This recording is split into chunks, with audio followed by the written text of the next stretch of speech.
Never forget, the world the sightless see must be imagined, for what it really looks like is unknown to them.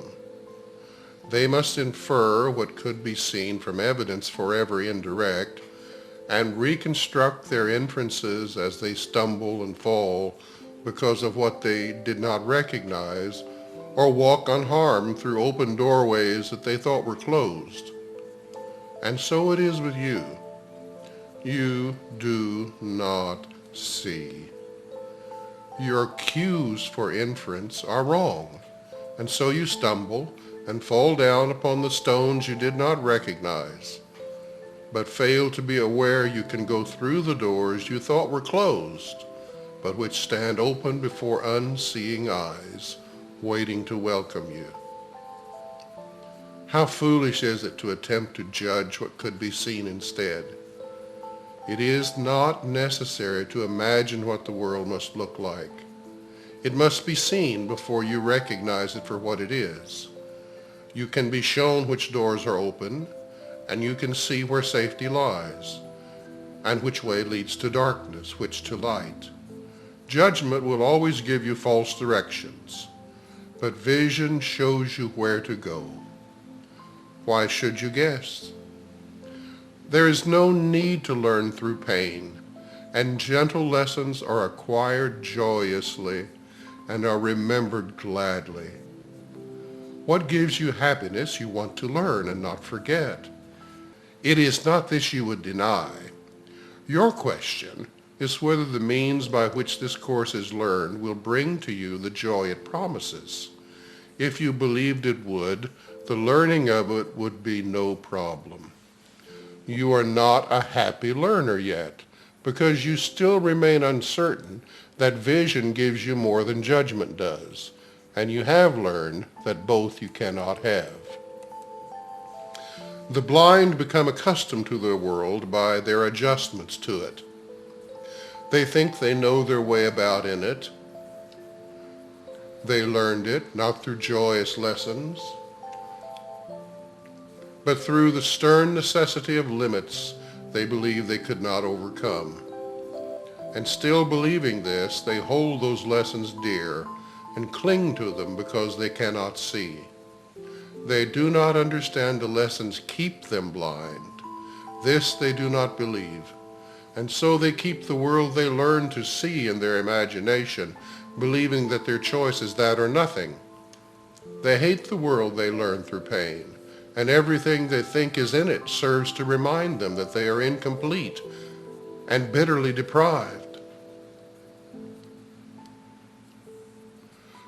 Thus they define their life where they live, adjusting to it as they think they must, afraid to lose the little that they have. And so it is with all who see the body as all they have and all their brothers have. They try to reach each other and they fail and fail again. And they adjust to loneliness, believing that to keep the body is to save the little that they have. Listen, and try to think if you remember what we will speak of now. Listen. Perhaps you catch a hint of an ancient state not quite forgotten, dim perhaps, and yet not altogether unfamiliar, like a song whose name is long forgotten, and the circumstances in which you heard completely unremembered.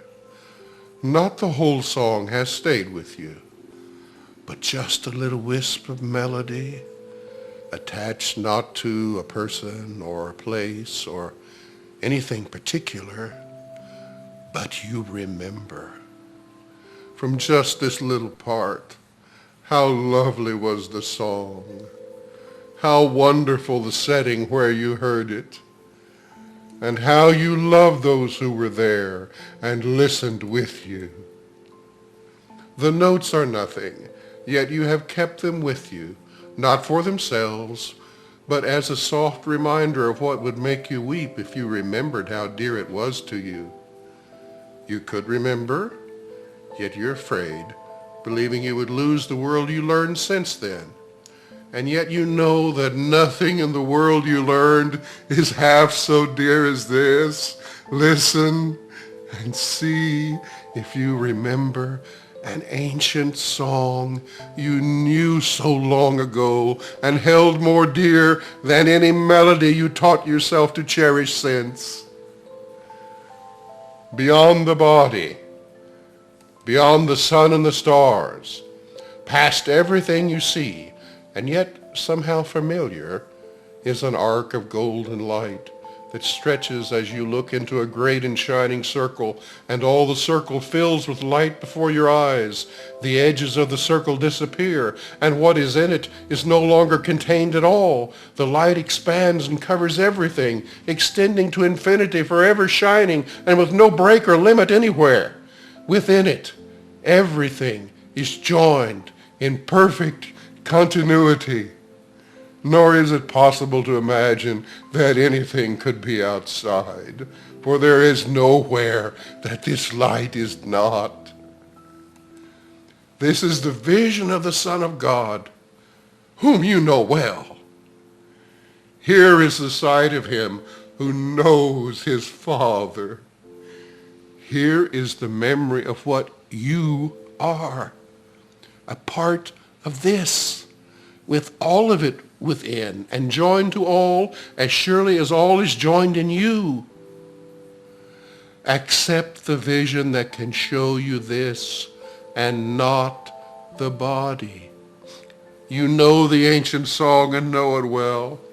Nothing will ever be as dear to you as is this ancient hymn the Son of God sings to his Father still. And now the blind can see, for that same song they sing in honor of their Creator gives praise to them as well. The blindness that they have made will not withstand the memory of this song. And they will look upon the vision of the Son of God, remembering who he is, they sing of. What is a miracle but this remembering? And who is there in whom this memory lies not? The light in one awakens it in all. And when you see it in your brother, you are remembering for everyone.